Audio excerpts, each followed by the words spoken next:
Samuel Hayes stopped mid-stride, his weathered hands frozen on the rifle he'd been cleaning. The German shepherd at his feet wasn't growling at the approaching black SUV. Rex was trembling. This wasn't another land developer making offers.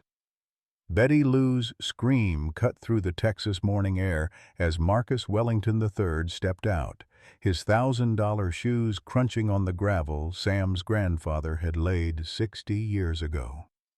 The coffee mug slipped from Sam's porch table, shattering against the same wooden planks where his late wife Mary had served Sunday dinners to half the county's veterans.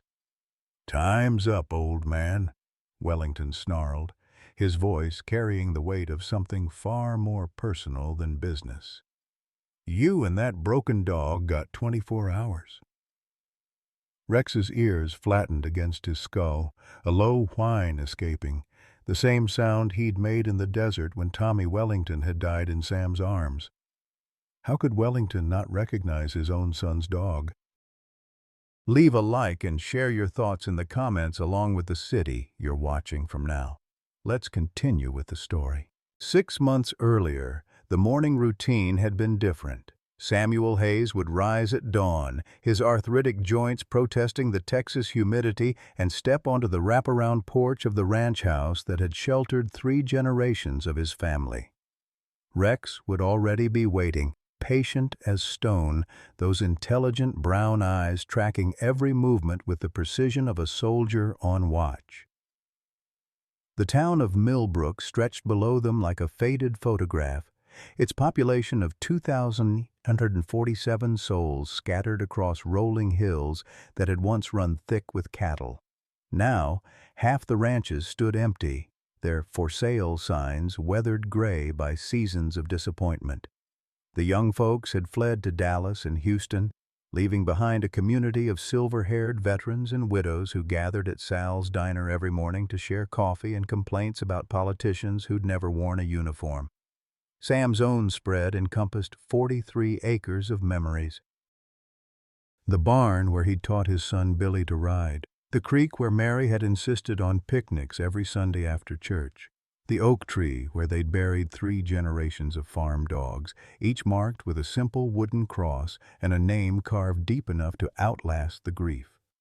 Rex was different from those other dogs. The German Shepherd had arrived 3 years ago through the military working dog retirement program, his paperwork stamped with classifications Sam recognized from his own service records. The dog had seen combat in Iraq and Afghanistan, had saved lives and taken others, and carried invisible wounds that matched the ones etched into Sam's own soul. Their daily walks followed the fence line where Sam checked for breaks in the wire while Rex performed his own mysterious inspections. The dog would stop at certain spots, ears pricked forward, nose working the air as if reading messages invisible to human senses. Sometimes he would whine softly, a sound that reminded Sam of the way wounded soldiers called for medics in their sleep. Betty Lou Carson, the closest neighbor at a quarter-mile down the county road, often remarked that Sam looked healthier since Rex arrived. The truth was simpler and more complicated. 2 broken warriors had found each other at the exact moment when surrender might have seemed like mercy. Mary's death from cancer had left Sam adrift in rooms that echoed with 46 years of shared conversations. Rex's presence filled some of that silence with purpose. The German Shepherd's military bearing never fully relaxed. He maintained perimeter sweeps of the property, alert to every approaching vehicle, every shift in the wind that might carry a scent worth investigating.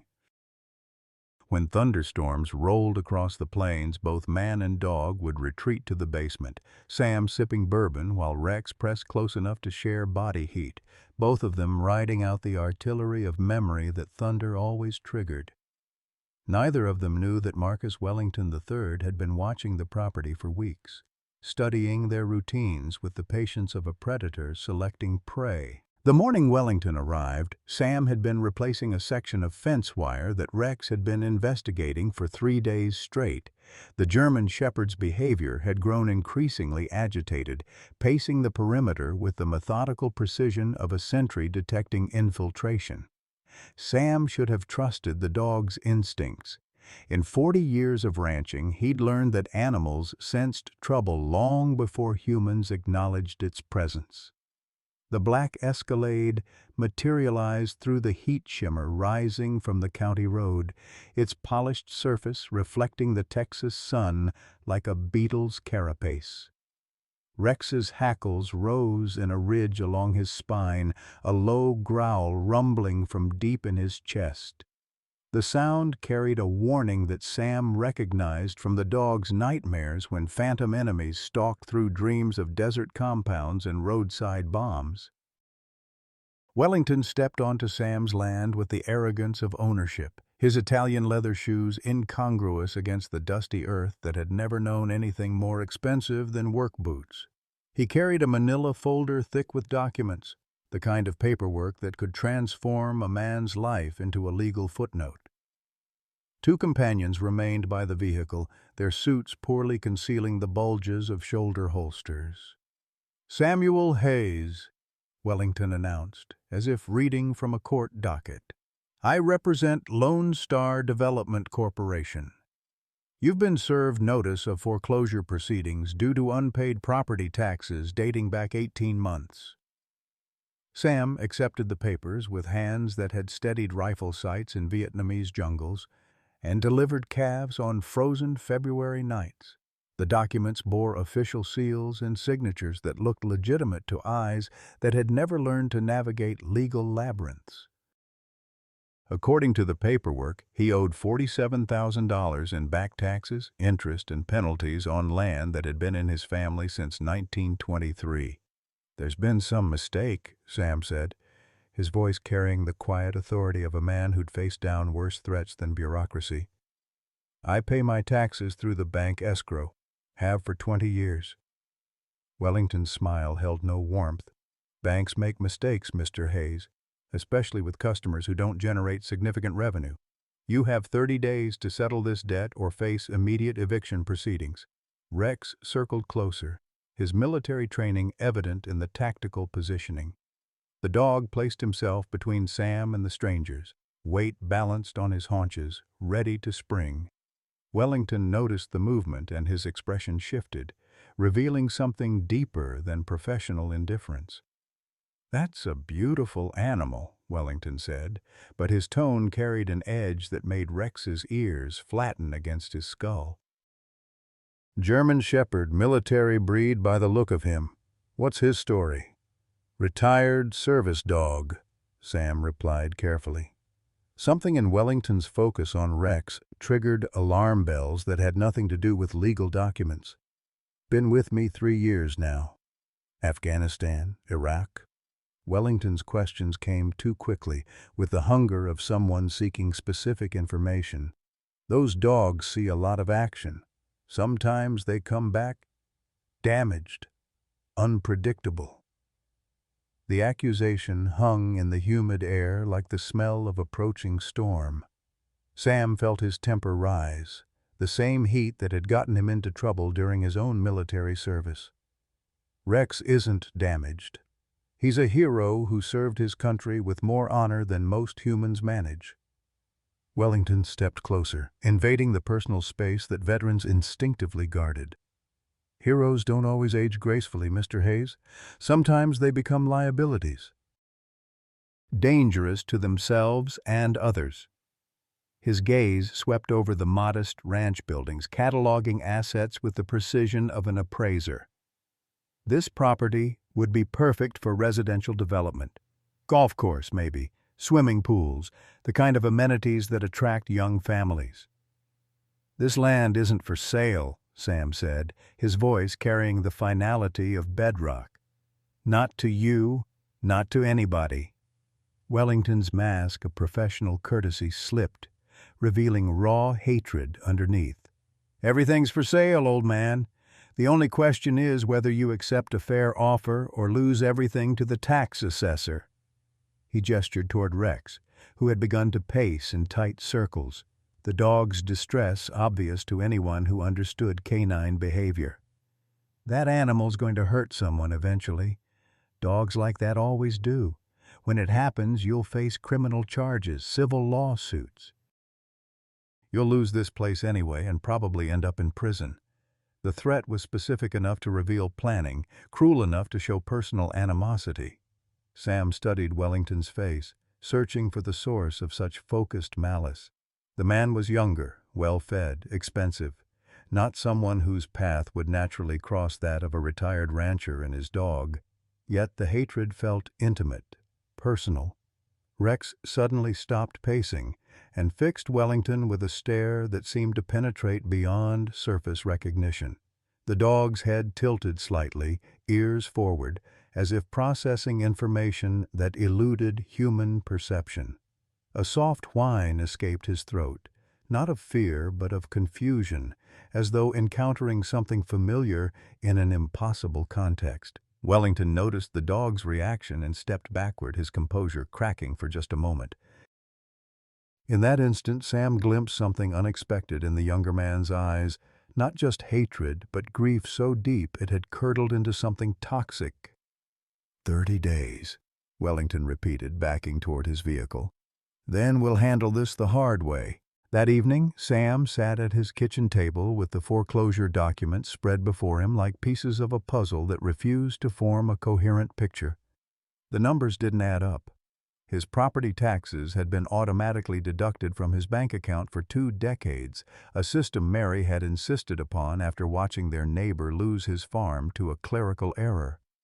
Yet here was documentation showing missed payments dating back 18 months, with interest and penalties that had ballooned the debt into an impossible sum.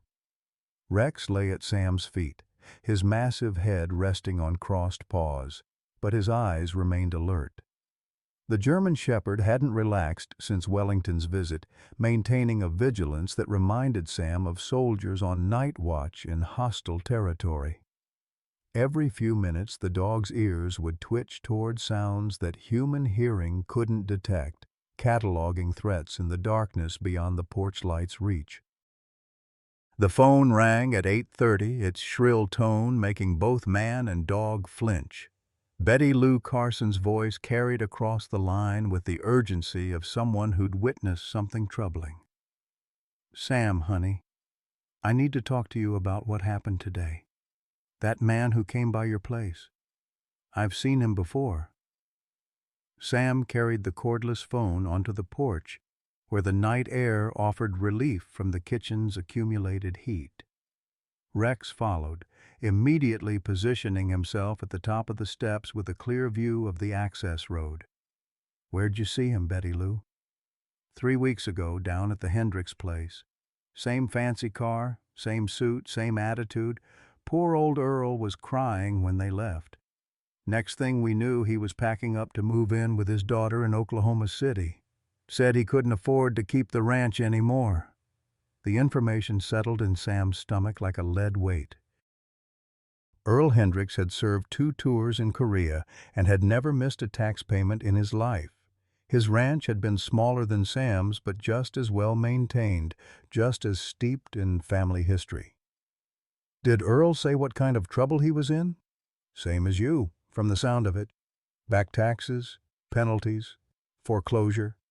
But Sam, Earl's nephew, works at the tax assessor's office. He checked the records personally. Earl's account was current, had been for years. Someone was playing games with the paperwork."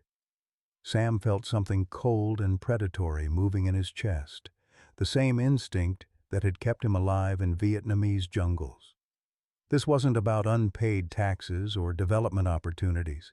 Someone was systematically targeting veterans, using their trust in official documents and their unfamiliarity with legal complexities as weapons against them.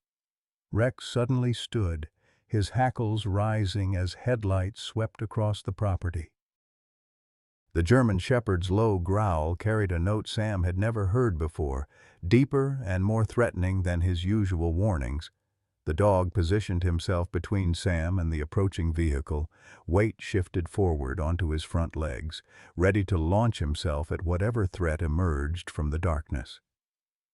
The truck that pulled into the driveway wasn't Wellington's Escalade, but rather a battered Ford pickup that Sam recognized as belonging to Jake Morrison, Millbrook's sheriff for the past 15 years. Jake had served in the First Gulf War and understood the unspoken bonds that connected men who'd carried weapons in foreign lands. His presence at this hour suggested either official business or personal concern, neither of which boded well. Jake stepped out of the truck slowly, his hands visible and non-threatening. Rex maintained his defensive posture but allowed the sheriff to approach the porch.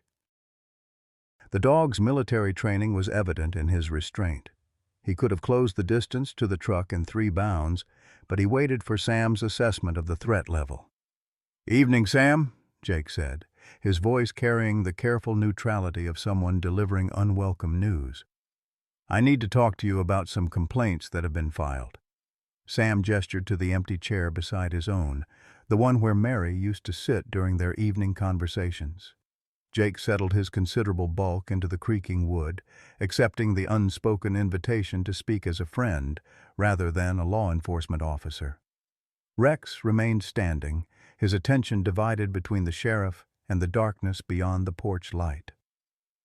"Someone called the county animal control office today," Jake continued.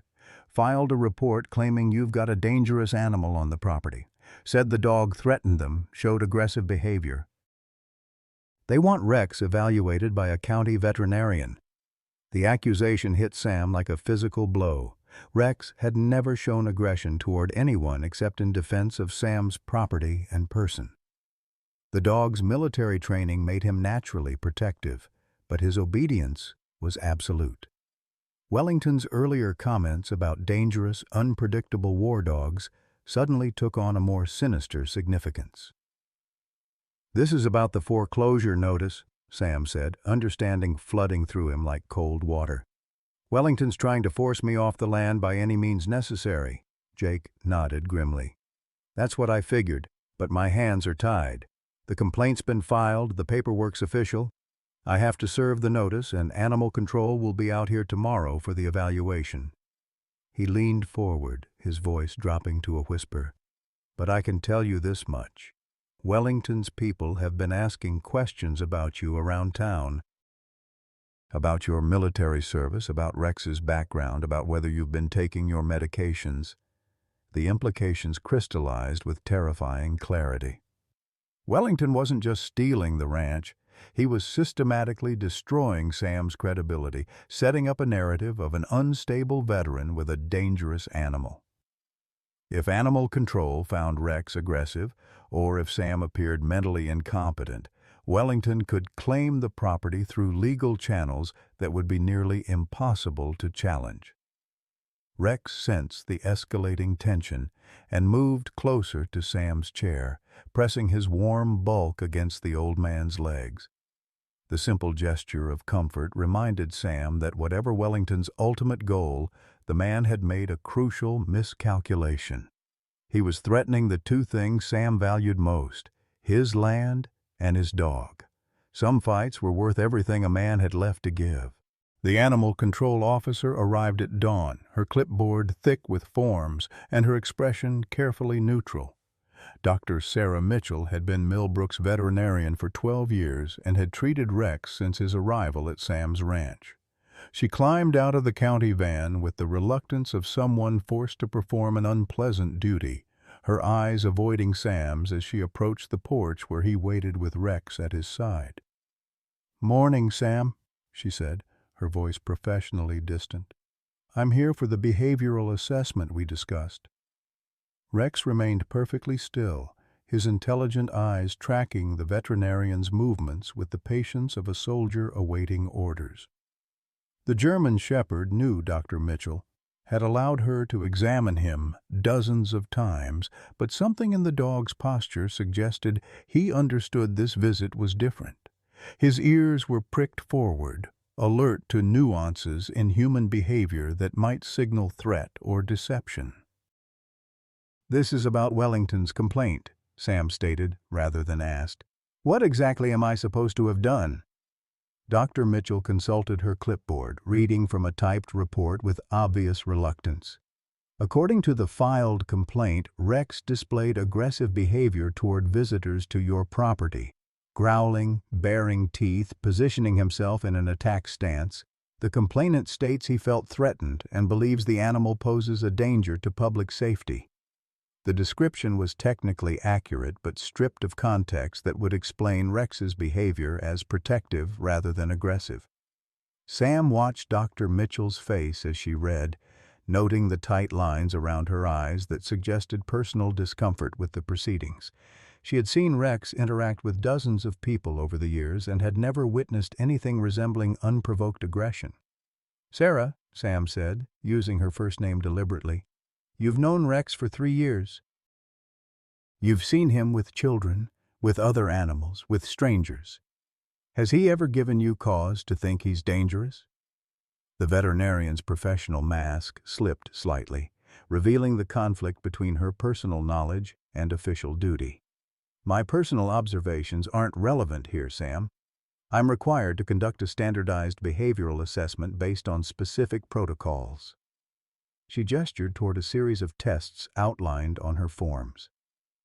"Rex will be evaluated on response to commands, reaction to sudden movements, behavior around food, and interaction with unfamiliar people." What followed was an hour of careful documentation as Rex performed flawlessly under examination. The German Shepherd responded to every command with military precision, remained calm during deliberate, startling noises, showed no resource guarding around food, and demonstrated the gentle patience Sam had witnessed countless times when children visited the ranch. Dr. Mitchell's notes filled page after page with observations that painted a picture of an exceptionally well-trained and stable animal. The deception became apparent when Dr. Mitchell's phone rang during the assessment. She answered with growing confusion, then anger, as someone on the other end provided instructions that clearly contradicted her professional findings. Sam watched her face transform from neutral compliance to barely contained outrage as the conversation continued. "I understand the complaint was filed," she said into the phone, her voice tight with controlled fury. "But my evaluation shows no evidence of aggressive behavior. The animal is exceptionally well trained and poses no public safety risk." A pause as she listened to the response. "I won't falsify a report, regardless of who's requesting it. My professional license and reputation are worth more than political pressure." After ending the call, Dr. Mitchell stood in Sam's kitchen with her clipboard clutched against her chest like armor. The silence stretched between them, filled with the weight of corruption neither wanted to acknowledge aloud. Rex sensed the tension and moved closer to Sam, offering the comfort of physical presence that had sustained both man and dog through their darkest moments. "Someone wants Rex removed from this property," Dr. Mitchell finally said. "They expected me to find evidence of dangerous behavior, and when I couldn't, they suggested I might want to reconsider my findings for the good of the community." The conspiracy was expanding beyond simple land grabbing into something more sinister. Wellington wasn't just targeting Sam's property. He was systematically dismantling every support system that might allow the old veteran to resist. First, the fraudulent tax documents, now pressure on local officials to manufacture evidence of incompetence or danger. The pattern suggested careful planning and significant resources devoted to what should have been a simple business transaction. That afternoon, Betty Lou Carson knocked on Sam's door with news that crystallized his worst fears. She carried a manila folder thick with photocopied documents and the grim expression of someone who'd uncovered uncomfortable truths.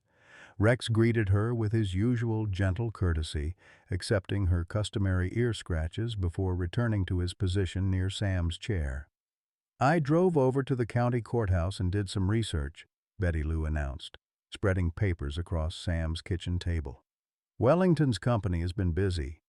In the past 2 years, they've filed complaints against 17 different property owners in this county. Every single one was a veteran, and every single one lost their land within 6 months of the first complaint. The documents told a story of systematic harassment disguised as legitimate business practices.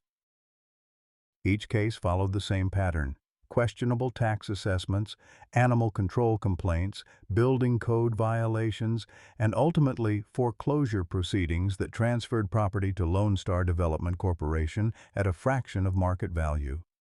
The victims were all elderly veterans living on fixed incomes, isolated enough to resist effectively, but valuable enough to justify the effort required to dispossess them. "There's more," Betty Lou continued, her voice dropping to a whisper as if Wellington's people might be listening. "I talked to Marge Henderson down at the courthouse. She's been there 30 years and remembers when Wellington first started buying up properties. Said his boy died in some kind of accident, and after that he changed, started focusing specifically on veterans' land, like he had some kind of grudge." The revelation added a personal dimension to Wellington's crusade that Sam found both enlightening and terrifying. Grief could transform decent people into monsters, especially when it found no healthy outlet for expression. If Wellington blamed veterans for his son's death, then his campaign of dispossession was driven by something more dangerous than simple greed. It was revenge, methodical and patient, disguised as business. Rex began displaying new behaviors that evening, patrolling the property's perimeter with the methodical precision of military reconnaissance.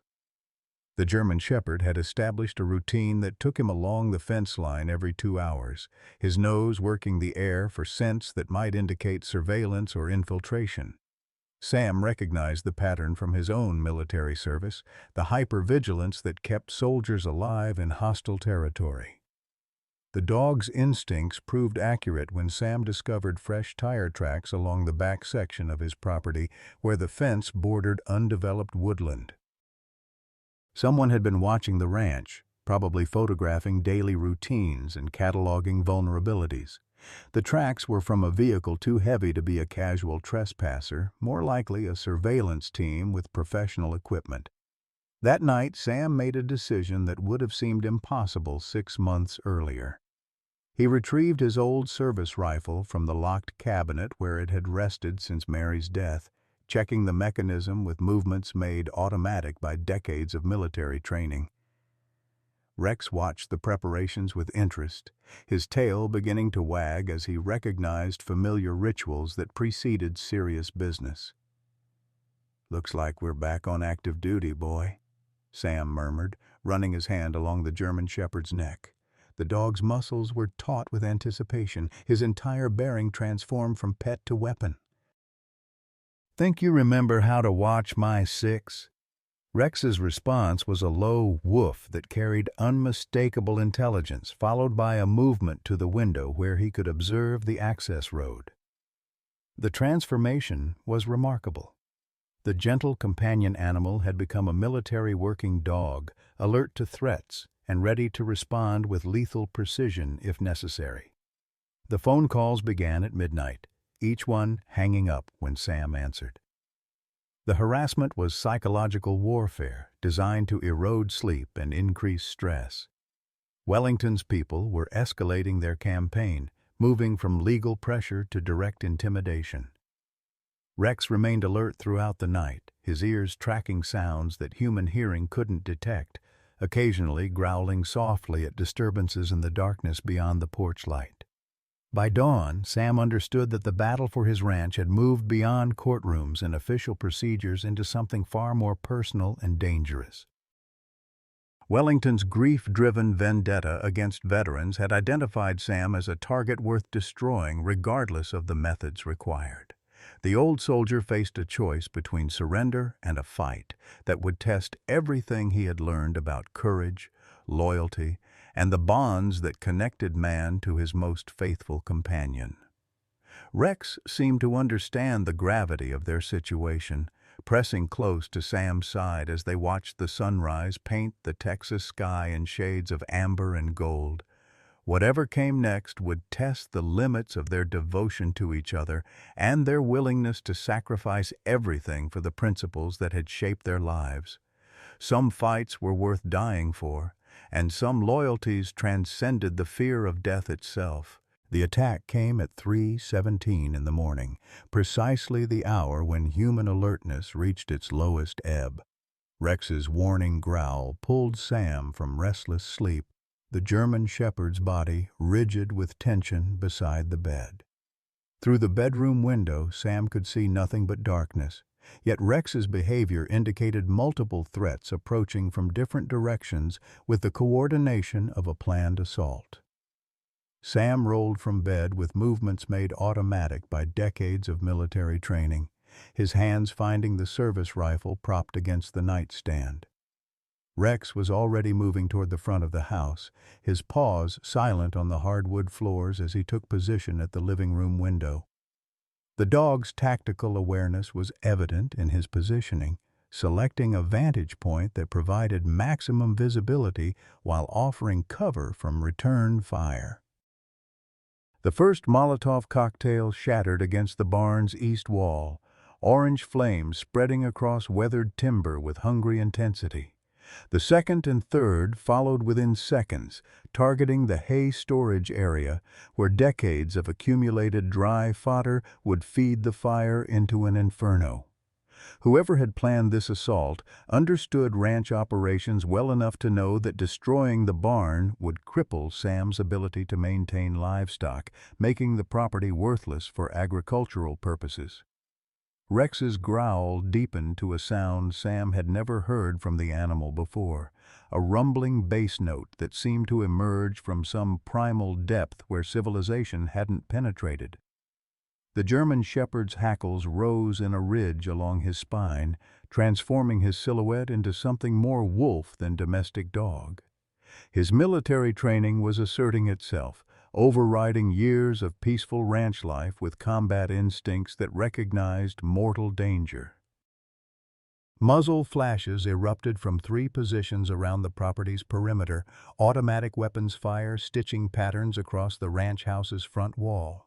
Sam threw himself flat as bullets splintered the window frame where he'd been standing moments before, plaster dust raining down from punctured walls. Rex maintained his position with the discipline of a professional soldier, waiting for orders rather than charging blindly toward the gunfire. The attackers had positioned themselves with tactical precision, creating overlapping fields of fire that would make movement across open ground suicidal. Sam recognized the pattern from military training manuals, a classic L-shaped ambush designed to pin targets in a kill zone while preventing escape or effective return fire. These weren't common criminals or hired thugs. They were professionals with military experience, possibly mercenaries or private contractors. "Good boy," Sam whispered to Rex as another burst of gunfire shattered what remained of the front windows. "Stay low, watch the back door. They'll try to flank us." Rex's ears flicked toward Sam's voice, acknowledging the command while maintaining his focus on potential entry points. The dog had transitioned completely into combat mode, his breathing controlled, his movements economical.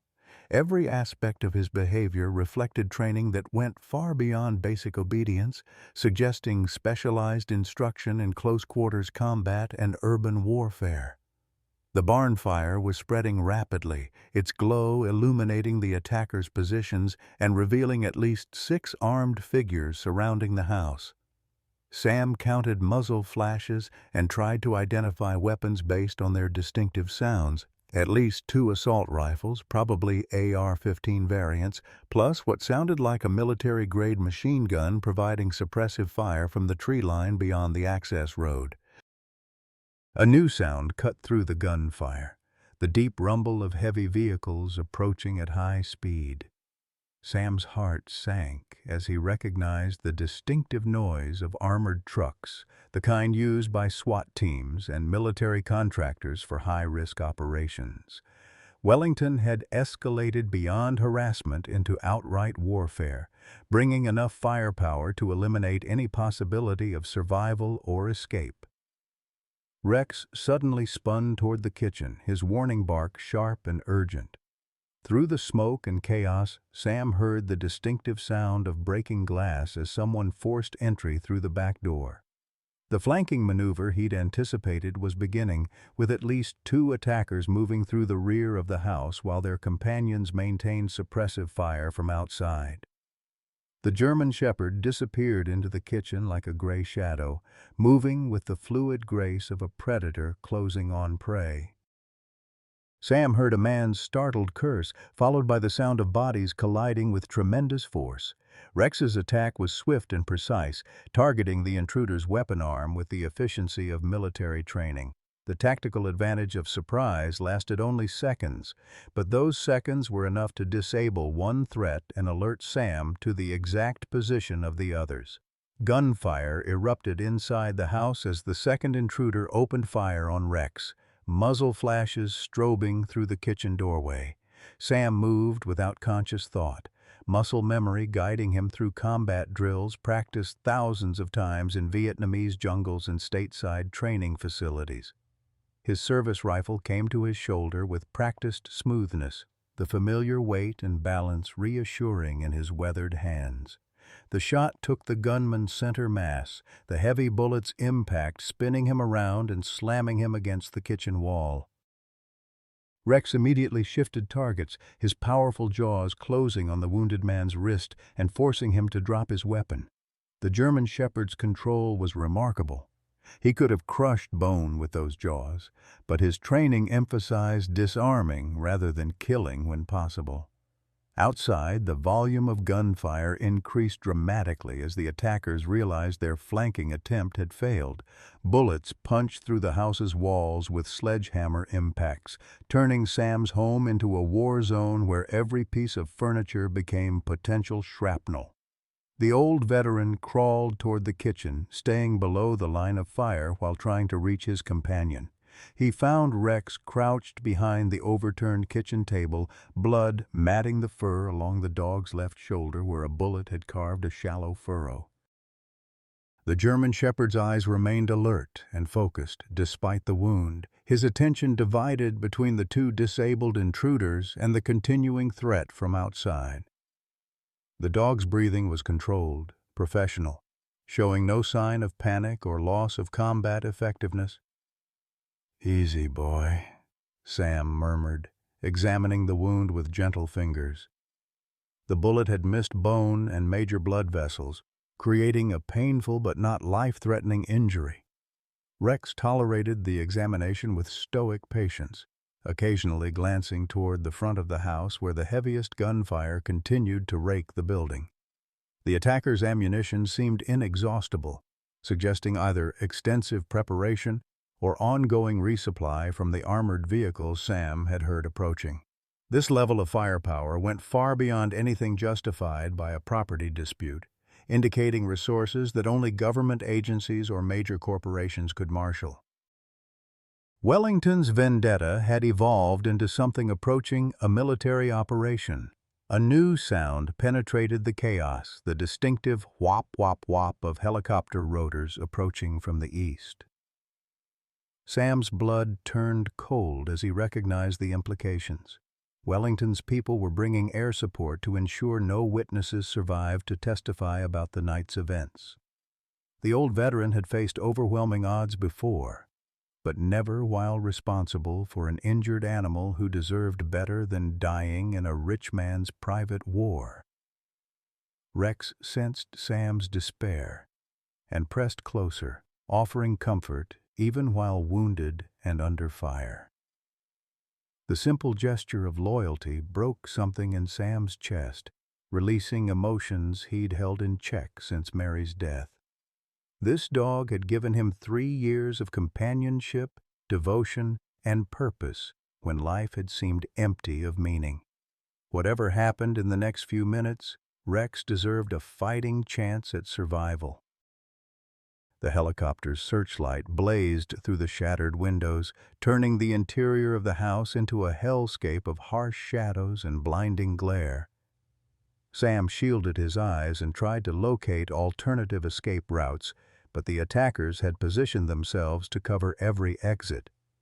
The systematic nature of their assault suggested detailed surveillance and careful planning, probably including blueprints of the house and knowledge of Sam's probable responses to different tactical situations. Through the kitchen window, Sam caught a glimpse of movement that made his heart race with desperate hope. Betty Lou Carson's pickup truck was racing up the county road, followed by at least 3 other vehicles with their headlights blazing. The cavalry was arriving in the form of Millbrook's veteran community, men who'd answered an emergency call with the same reflexive courage that had carried them through foreign wars. Rex's tail began to wag for the first time since the assault began, the dog's superior hearing detecting familiar voices among the approaching reinforcements. The German Shepherd understood that help was coming, that the tactical situation was about to shift in their favor. His wound forgotten, Rex prepared to rejoin the battle with renewed determination to protect the man who'd given him a home when the military no longer needed his services. The sound of additional gunfire erupted from the perimeter as Wellington's mercenaries found themselves caught between the house they'd been attacking and a force of armed veterans approaching from behind. The hunters had become the hunted, their carefully planned ambush dissolving into desperate defensive action against opponents who understood combat as well as they did. The helicopter's searchlight found Rex first, the wounded German Shepherd crouched protectively over Sam's motionless body in the kitchen's wreckage. Blood pooled beneath the old veteran's head where shrapnel from an exploding window had opened a gash along his scalp, rendering him unconscious but still breathing. Rex's eyes reflected the harsh light with the intensity of molten amber, his lips pulled back to reveal teeth designed for war. The dog had dragged Sam behind the overturned kitchen table when the old man collapsed, using his own body as a shield against the continuing gunfire. 3 bullet holes in the kitchen wall marked where rounds had passed within inches of Rex's spine. But the German Shepherd hadn't moved from his position.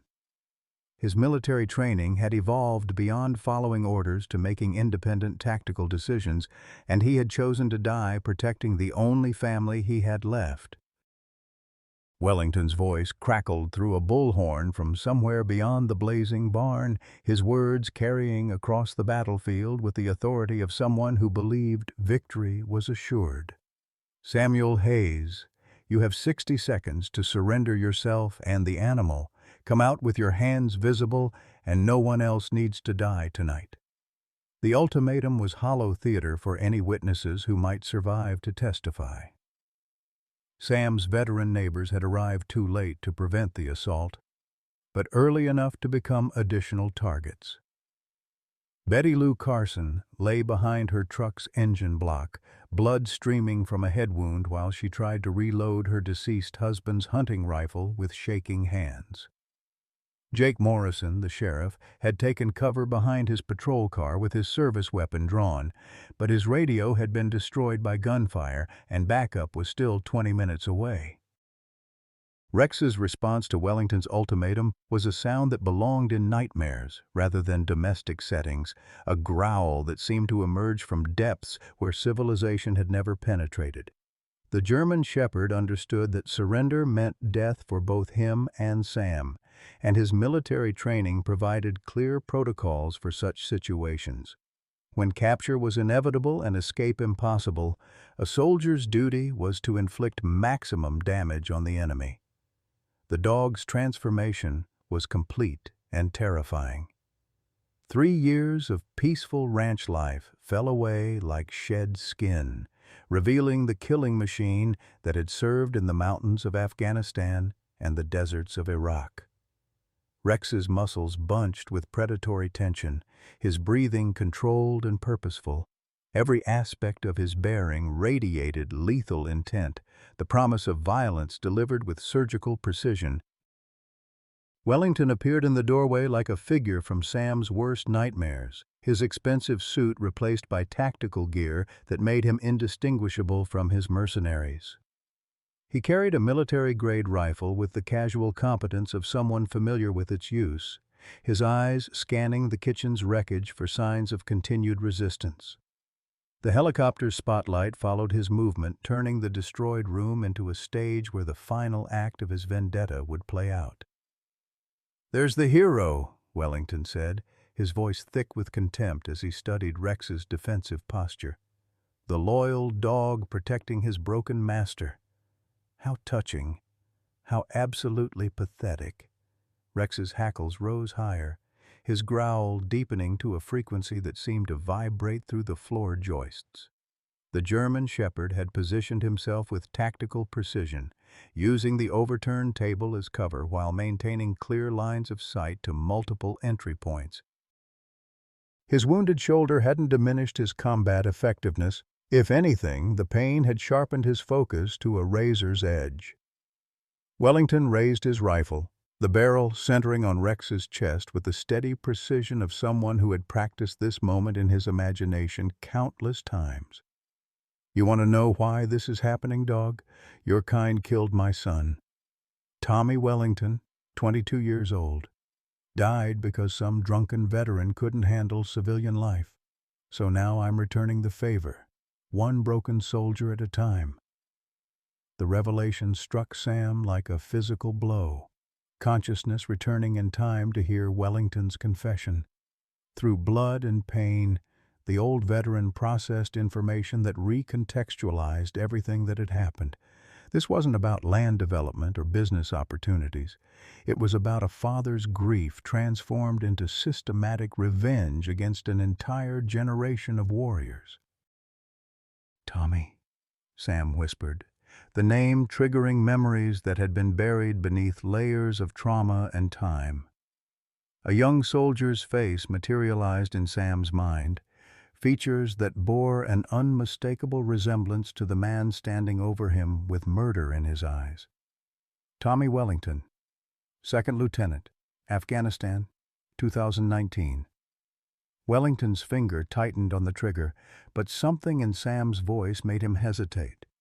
The old veteran's recognition of his son's name and rank suggested knowledge that went beyond coincidence. "You knew him," Wellington said, his voice cracking with emotions he'd spent 3 years trying to suppress. Sam's vision cleared enough to focus on Wellington's face, seeing past the hatred to the grief that drove it. "I was there when he died," Sam said, each word costing him tremendous effort.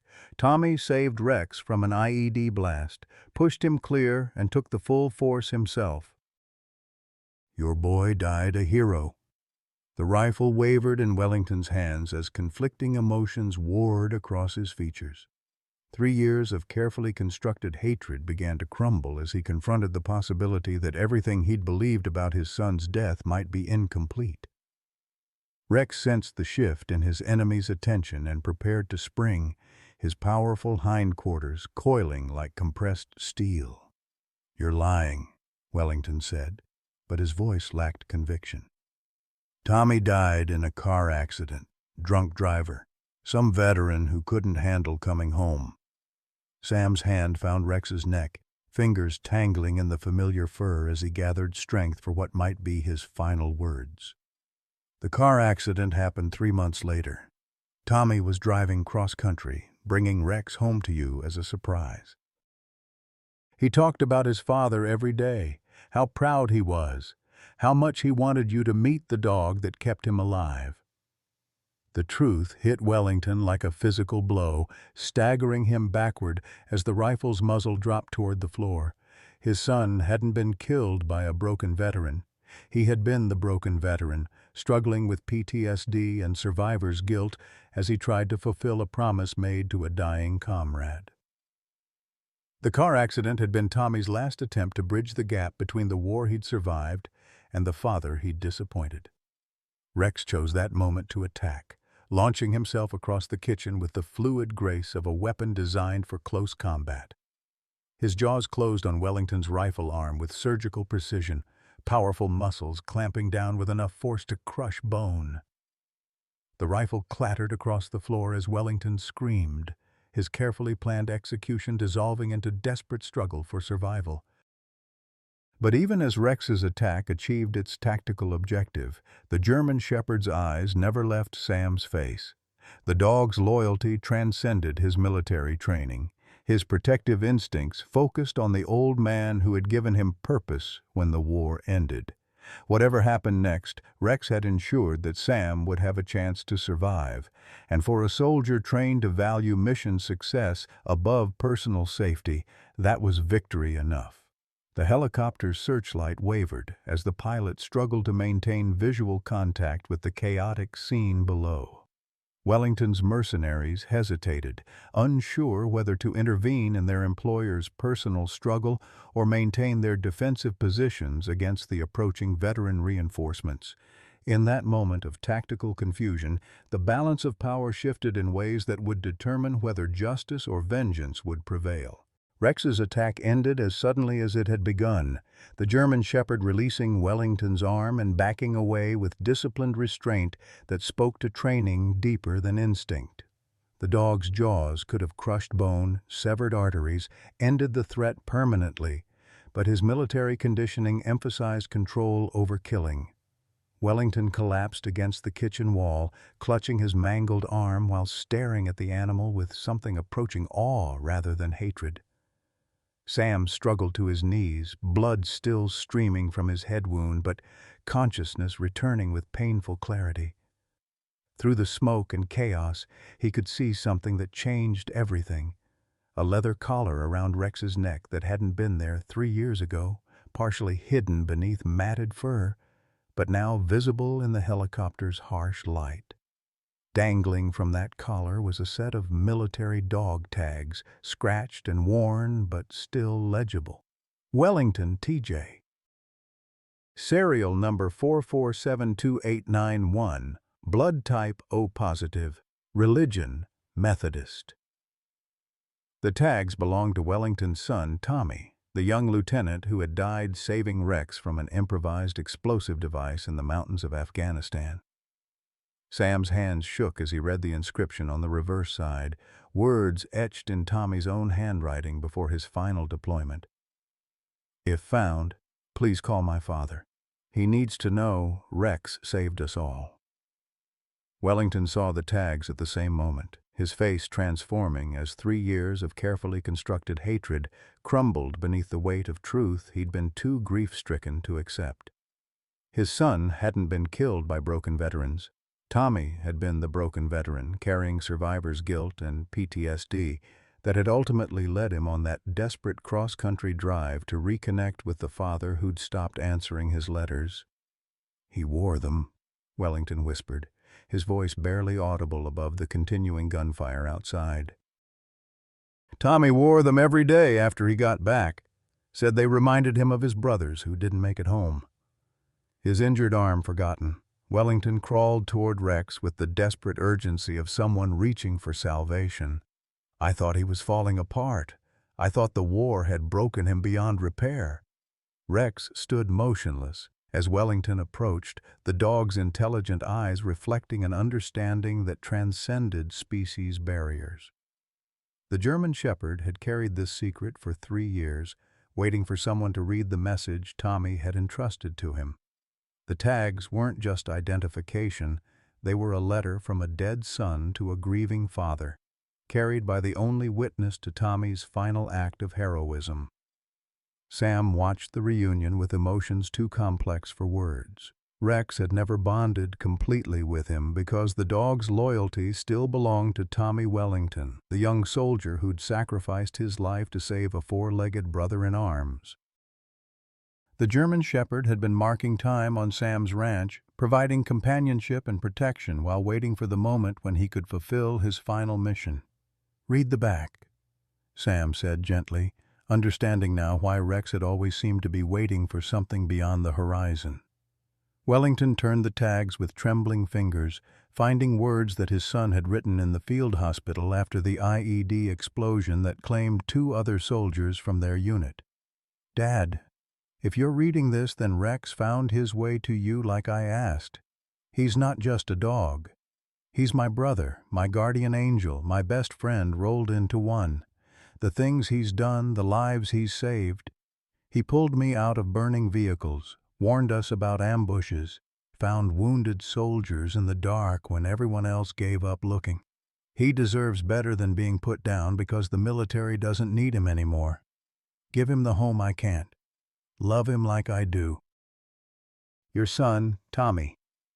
The letter continued on a second tag, words crowded together in Tommy's careful handwriting. P.S. Rex has nightmares about the explosion that killed Rodriguez and Martinez. He blames himself for not detecting the IED sooner. Sound familiar? Maybe you two can help each other heal. I love you, Dad. Always did, even when I couldn't find the words to say it. Wellington's breakdown was complete and devastating. 30 years of military bearing dissolving into the raw grief he'd suppressed since receiving news of Tommy's death. He pressed his face against Rex's neck, sobbing with the abandon of someone finally able to mourn without the armor of anger that had sustained him through 3 years of systematic revenge. Rex tolerated the emotional storm with the patience of a therapy animal, his training having prepared him for human fragility as much as battlefield courage. The German Shepherd understood grief in ways that most animals never experienced, having watched soldiers die and witnessed the aftermath of loss on both sides of the species divide. His gentle acceptance of Wellington's tears was perhaps the most profound forgiveness Sam had ever witnessed. The sound of approaching sirens finally penetrated the kitchen's emotional chaos, followed by the helicopter's retreat as Wellington's mercenaries abandoned their positions. Betty Lou Carson's voice carried through the smoke, calling out that state police and federal agents were surrounding the property. The private war that had consumed Sam's ranch was ending, but the emotional reckoning was just beginning. Wellington pulled back from Rex, his face streaked with tears, but clearer than it had been since Tommy's death. "I've been trying to kill the only thing Tommy left me," he said, the words carrying self-recrimination that would take years to process. "I blamed veterans for taking my son away, but the truth is I drove him away myself. I was so ashamed of his PTSD, so disappointed that the military had broken him." Sam levered himself to his feet with effort, his head wound, still bleeding, but his vision stable enough to assess the damage to his home and his life. The kitchen was destroyed, the barn still burning, and his sense of security shattered beyond repair. Yet something had been gained in the chaos, an understanding that transcended the violence of the past few hours. "Tommy wasn't broken," Sam said, his voice carrying the authority of someone who'd witnessed genuine heroism. "He was wounded, and wounds heal if you give them proper care. Your boy died trying to bring you the one thing that could have helped both of you heal together." Rex moved between the two men, his presence somehow bridging the gap between father and surrogate guardian. The German Shepherd's loyalty had never been divided. He'd been protecting Sam because Tommy had asked him to take care of other veterans who needed healing. Every act of devotion on the ranch had been Rex fulfilling his final orders from a young lieutenant who understood that some battles continued long after the war ended. Federal agents swarmed through the house with professional efficiency, documenting the scene while paramedics attended to the wounded. Wellington's mercenaries were being arrested or treated for injuries, their employer's private army dissolving under the scrutiny of legitimate law enforcement. The conspiracy that had targeted veteran properties throughout the county was unraveling, promising justice for families who'd lost their homes to manufactured crises. As Sam was loaded into an ambulance for treatment of his head injury, he watched Wellington being taken into custody with something approaching sympathy rather than satisfaction. Revenge had consumed 3 years of the man's life and nearly led to multiple murders, but beneath the hatred lay a father's love that had simply lost its way. Tommy's letter had provided a roadmap back to sanity, offering hope that healing might be possible even for those who'd traveled furthest into darkness. Rex rode in the ambulance with Sam, the German Shepherd's presence calming both patient and paramedics as they navigated country roads toward the county hospital. The dog's tags caught light from the emergency equipment, Tommy's final message continuing to work its quiet magic on everyone who encountered it. Love, it seemed, could transcend death when carried by those who understood its true value. The revelation had changed everything while changing nothing at all. Rex remained the same loyal, intelligent, battle-scarred warrior he'd always been. Sam was still the aging veteran struggling with loss and loneliness. Wellington faced criminal charges that would likely destroy what remained of his life and business empire. Yet something fundamental had shifted, a recognition that the bonds connecting humans and animals could carry messages too important for conventional communication. 3 months after the attack, Sam stood on his rebuilt porch, watching Rex demonstrate protection techniques to a group of veterans participating in the new therapy program. The German Shepherd moved with patient precision, showing a younger man how to recognize the early signs of a PTSD episode in his service dog. Rex's shoulder had healed completely, leaving only a thin scar beneath his fur as evidence of that terrible night when Wellington's grief had nearly consumed them all.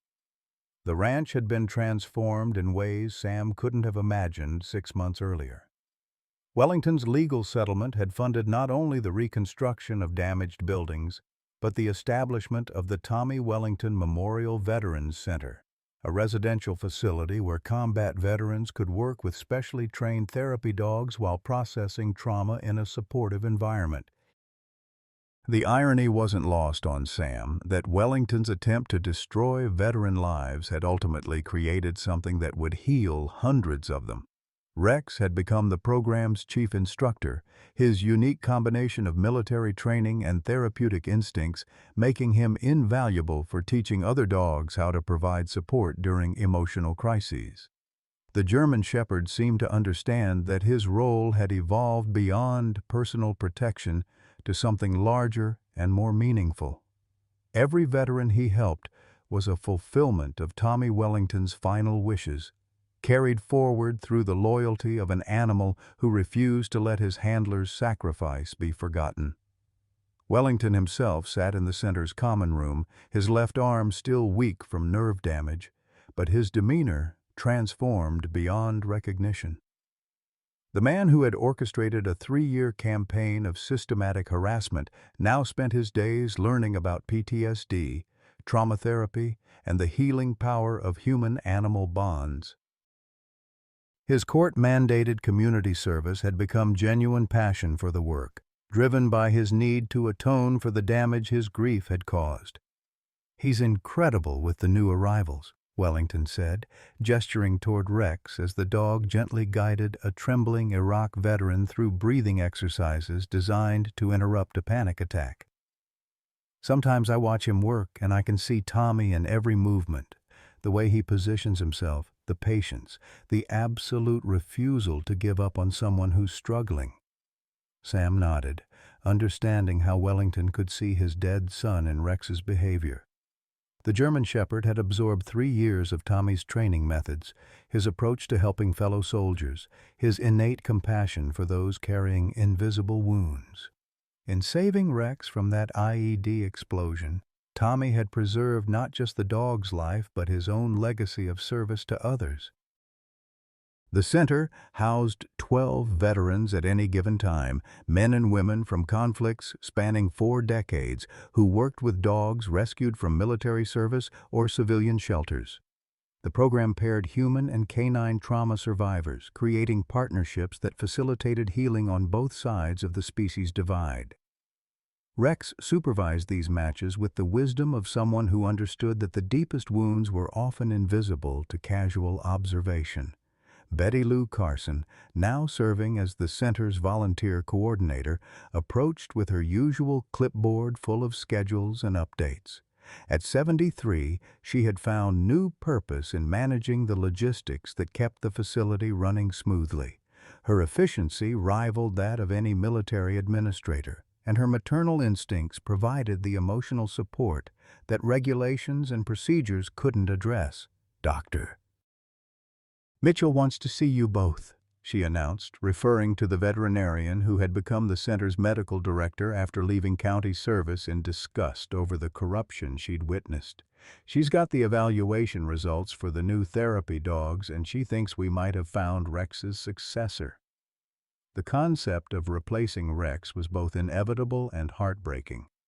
The German Shepherd was 9 years old, approaching the age when military working dogs typically retired from active duty. His years of combat service, combined with the physical demands of therapy work, had begun to take their toll despite his remarkable conditioning. Finding and training his replacement was essential for the program's continuity, but Sam couldn't imagine the center without Rex's steady presence. They found Dr. Mitchell in the veterinary clinic examining a young Belgian Malinois who had been retired from explosive detection work after suffering hearing damage in a rocket attack. The dog's behavior mirrored Rex's own struggles when he'd first arrived at Sam's ranch: hypervigilant, easily startled, reluctant to trust human handlers. Yet there was something in the animal's eyes that suggested intelligence and resilience beneath the trauma. "Meet Thor," Dr. Mitchell announced, scratching the Malinois behind his damaged ear. 2 tours in Afghanistan, credited with finding 37 IEDs before his unit was hit. He's been struggling in civilian placement programs, but I think he might respond to Rex's teaching methods. Rex approached the younger dog with careful deliberation, his movements signaling non-threatening intent while establishing his authority as the senior animal. Thor's initial tension gradually eased as Rex demonstrated the specific behaviors that calmed anxious humans: the gentle pressure of a muzzle against a trembling hand, the steady breathing that encouraged matching rhythms, the patient waiting that conveyed unconditional acceptance. The interaction between the 2 military dogs was a masterclass in interspecies communication, Rex sharing techniques that couldn't be taught through conventional training methods. Within minutes, Thor was mimicking Rex's postures and responses, his natural intelligence adapting to this new form of service. The young dog seemed to understand that his war was ending and his mission was evolving into something equally important. "He reminds me of Rex when he first arrived," Sam observed, watching Thor practice the subtle art of providing comfort without overwhelming vulnerable humans. Same intelligence, same determination to serve despite his own wounds. Wellington studied the 2 dogs with the analytical mind that had made him successful in business before grief had consumed his judgment. "Tommy used to write about dogs like these," he said quietly, "how they understood their purpose even when the humans around them had lost sight of theirs." He said Rex taught him more about courage than any drill sergeant ever managed. The mention of his former handler's name caused Rex to pause in his training session, his ears pricking forward with the automatic response to familiar words. Even 3 years after Tommy's death, the German Shepherd maintained some connection to the young soldier who had shaped his understanding of duty and sacrifice. That connection had enabled Rex to fulfill Tommy's final wishes, carrying his message of healing to everyone who needed it. As afternoon faded into evening, the center's residents gathered for their daily group session, a time when human and canine partners shared their struggles and progress in a supportive environment. Rex moved among the participants with the practiced ease of a therapist who understood that healing required both patience and persistence. His presence calmed anxious veterans while encouraging their dogs to mirror his therapeutic behaviors. Sam watched from the doorway, marveling at the transformation his simple ranch had undergone. The attack that had nearly destroyed his home had instead created something far more valuable than individual property. The Tommy Wellington Memorial Veterans Center represented proof that even the most destructive grief could be channeled into constructive purpose when guided by love rather than hatred. Wellington approached, his own therapy dog, a gentle golden retriever named Hope, padding beside him with the quiet confidence of an animal secure in her role. The man's journey from antagonist to advocate had been painful but genuine, driven by his recognition that destroying other veterans wouldn't resurrect his son or ease his own guilt over their fractured relationship. "I've been thinking about expanding the program," Wellington said, his voice carrying the enthusiasm of someone who had found meaningful work after years of purposeless wealth accumulation. There are thousands of veterans struggling with PTSD and just as many military working dogs facing retirement or euthanasia. We could create a network of centers, matching animals and humans who need each other. The vision was ambitious but achievable, grounded in the success they'd already demonstrated. Rex's methods could be replicated, his techniques taught to other therapy dogs, his legacy of healing extended far beyond the boundaries of Sam's ranch. Tommy Wellington's final letter had planted seeds that were now growing into something that could impact thousands of lives. As the Texas sun set behind rolling hills that had witnessed so much conflict and resolution, Sam felt a peace that had eluded him since Mary's death. His home had become something larger than personal sanctuary. It was a place where broken things found wholeness, where loyalty transcended species boundaries, where love proved stronger than grief or revenge. Rex settled beside Sam's chair with a contented sigh, his duty for the day complete, but his vigilance never entirely relaxed. The German shepherd's eyes remained alert to the needs of those around him, ready to respond to any sign of distress or danger. He had found his purpose in healing others, carrying forward the lessons Tommy had taught him about service that transcended self-interest. The future stretched ahead with promise and challenge in equal measure, but Sam faced it with confidence born of experience. He had learned that the strongest bonds were forged in adversity, that forgiveness could transform enemies into allies, and that some loyalties were too deep for death to sever. Rex had taught him these lessons through example, proving that wisdom sometimes came with 4 legs and a tail. Sometimes life feels like winter that never ends, cold, lonely, and filled with losses that seem to accumulate faster than we can process them. If you're over 55, you know this feeling intimately. Maybe you've lost your spouse, watched your children move across the country, or felt forgotten by a world that seems to value youth over wisdom. Perhaps you've wondered if your best years are behind you, if there's still purpose waiting in the chapters yet to be written. Sam Hayes thought his story was over at 73, widowed and isolated on a failing ranch with only an old military dog for company. But sometimes, our greatest trials become doorways to our most meaningful victories. When Sam's world crumbled under attack, he discovered that healing others became his own salvation. His broken-down ranch transformed into a sanctuary where wounded veterans and retired military dogs found new purpose together. The loyalty of one German shepherd named Rex proved that it's never too late for second chances, that our scars can become sources of strength, and that the deepest fulfillment often comes from serving something greater than ourselves. What moment in your life felt like an ending, but became a new beginning instead? Have you ever found unexpected purpose in your later years that surprised even you? Share your story in the comments below.